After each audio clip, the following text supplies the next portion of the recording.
Se lancer un défi ambitieux, aller repousser ses limites à l'autre bout du monde, se retrouver face à soi-même au beau milieu du désert. C'est l'aventure extrême qu'a voulu vivre Emmanuel en décidant de traverser à pied le désert de Simpson en Australie. Au total, plus de 800 km qu'il veut affronter seul en autonomie totale. Le but, c'était d'abord une réflexion sur moi-même, une réflexion sur le voyage à l'état pur. Et c'était de partir en Australie, réaliser donc une traversée, une expédition en solitaire, dans un désert qui est assez connu, c'est le désert de Simpson, qui représente en fait le cœur rouge, le centre rouge de l'Australie. Le pays en lui-même appelle à ce genre de voyage, à essayer d'aller chercher un peu soi-même dans le désert. Donc c'était mon but premier, c'était vraiment d'aller chercher un challenge, un défi personnel et découvrir un peu les limites mentales et physiques qu'on peut trouver dans ce genre de défi. Le désert de Simpson est un lieu unique à la faune et la flore extrêmement riche. Mais pour l'humain, c'est un lieu hostile. Avant de s'y aventurer, mieux vaut être conscient de son immensité. Il n'y a pas 36 000 solutions pour traverser un désert comme ça. C'est vraiment de partir en solitaire et en autosuffisance. Forcément, on doit emmener avec soi toute sa nourriture, toute son eau et son matériel. Donc il nous faut un élément de tractage. Pour se lancer dans cette aventure un peu folle, Emmanuel a choisi une option plutôt originale, tracter lui-même tout le matériel nécessaire à sa survie.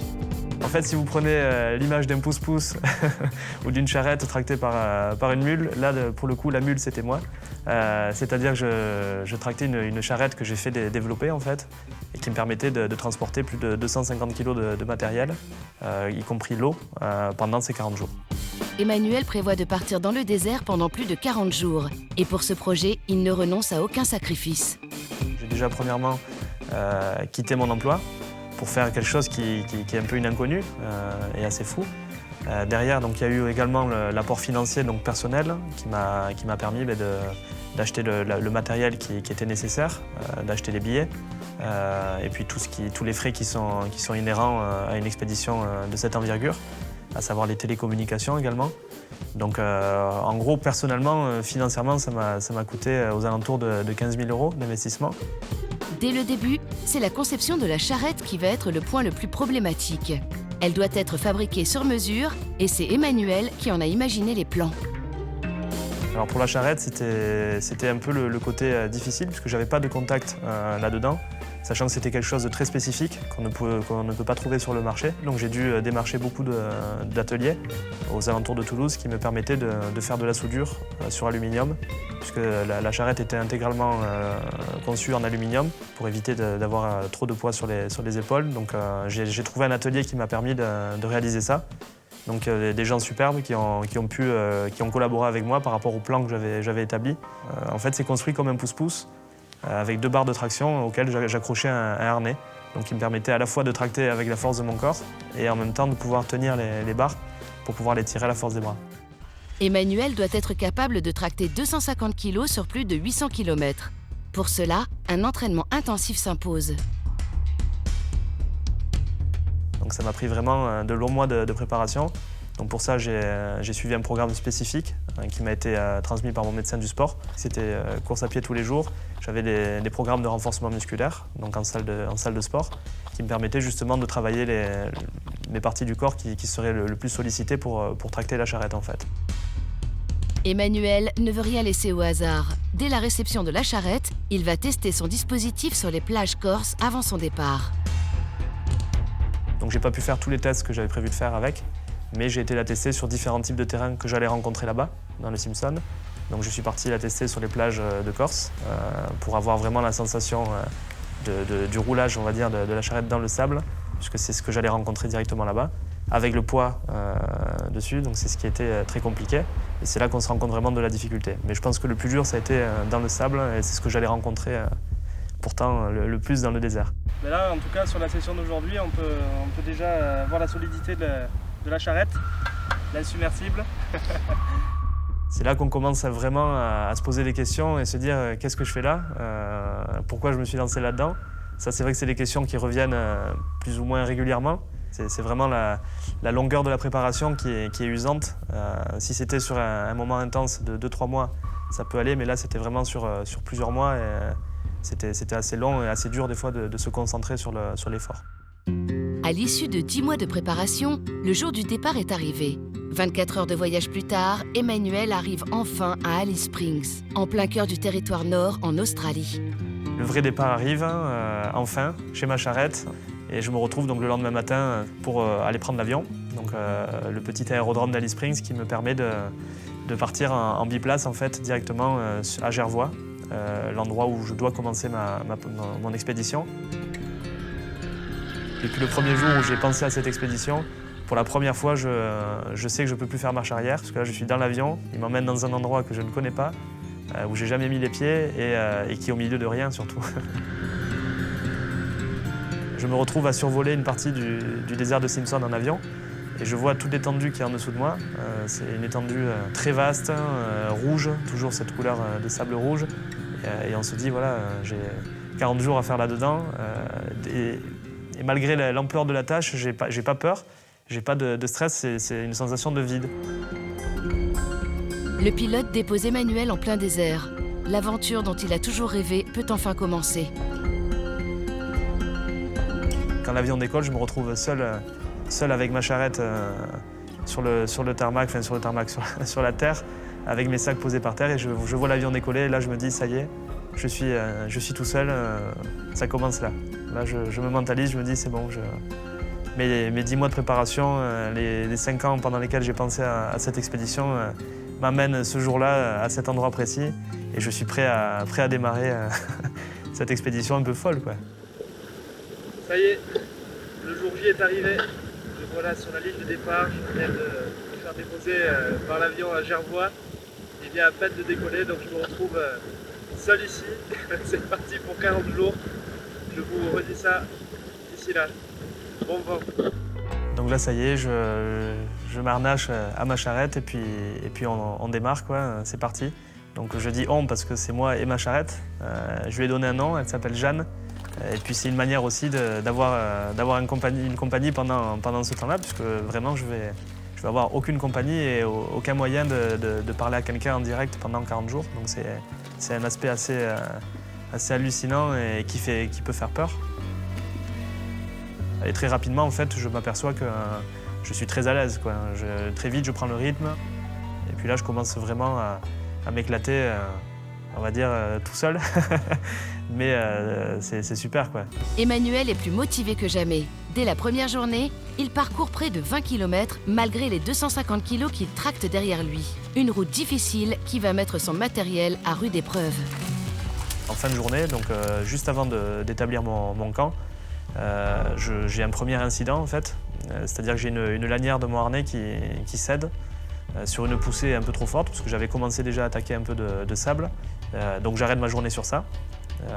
J'établis mon premier camp de base, on va dire, et là je commence les réparations, la première réparation sur le harnais. Donc ça c'est déjà un premier coup, une première alerte, on va dire, qui me fait dire que ça ne va pas être aussi facile que ça, sachant qu'il reste encore 39 jours, quoi. Heureusement, Emmanuel a tout prévu. Pendant cette pause, il répare son harnais.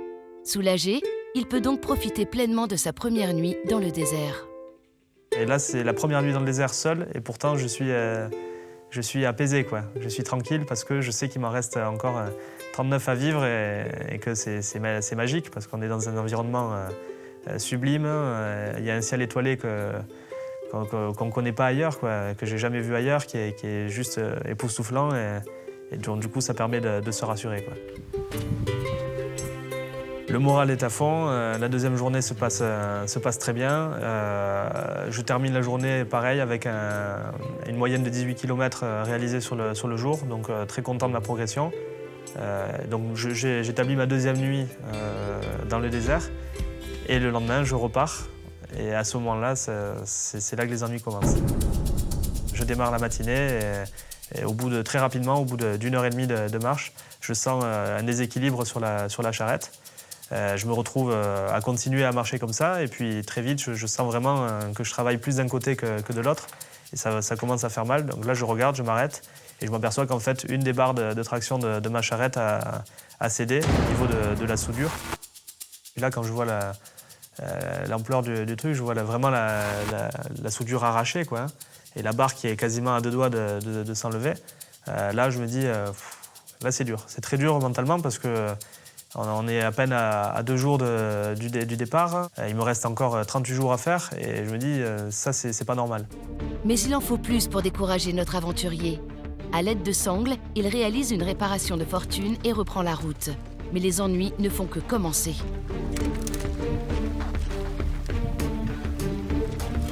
Je repars et on est dans une zone en plus très sableuse, donc je dois forcer un peu plus. Très rapidement, en fait, une demi-heure après, peut-être 3/4 d'heure après, la deuxième barre casse à nouveau, donc en plus de la première. Et là, je me dis, ça commence à sentir mauvais. Je lâche tout, je vais marcher un peu plus loin de la charrette. Et là, je suis seul au monde. Je suis vraiment seul, mais je crie, quoi. Je crie de colère et puis je me mets à pleurer. C'est la première fois que je me mets à pleurer comme ça, mais c'était en fait un concentré à la fois de frustration et d'énervement par rapport à ces mois de préparation que j'avais pu faire. Et puis, sur le moment, c'est surtout le fait de savoir que je ne vais plus pouvoir avancer, quoi. C'est impossible de couvrir les 700 km qui restent, les 730 km qui me restent, c'est impossible de les couvrir. Et je me dis, là, c'est fini, c'est mort. Emmanuel est anéanti. Il doit se rendre à l'évidence. Il ne pourra pas aller plus loin. Mais pas le temps de s'apitoyer. Il est seul en plein désert et il va donc devoir prendre une décision rapidement. Il y a la colère, il y a l'énervement, la frustration. Et puis de suite après, on est obligé de se remettre dans la réalité de la situation et de se dire, voilà, qu'est-ce que je fais maintenant? Je suis à 2 jours et demi de marche de mon point de départ. J'ai ma charrette qui est cassée. Qu'est-ce que je fais?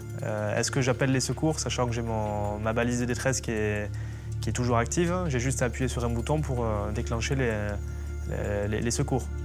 Emmanuel décide plutôt de passer une dernière nuit dans le désert, d'abandonner son chargement et de faire demi-tour dès le lendemain. Il tient à rentrer par ses propres moyens. Et le lendemain matin, je me lève très tôt et je pars, il fait nuit quand je pars quasiment.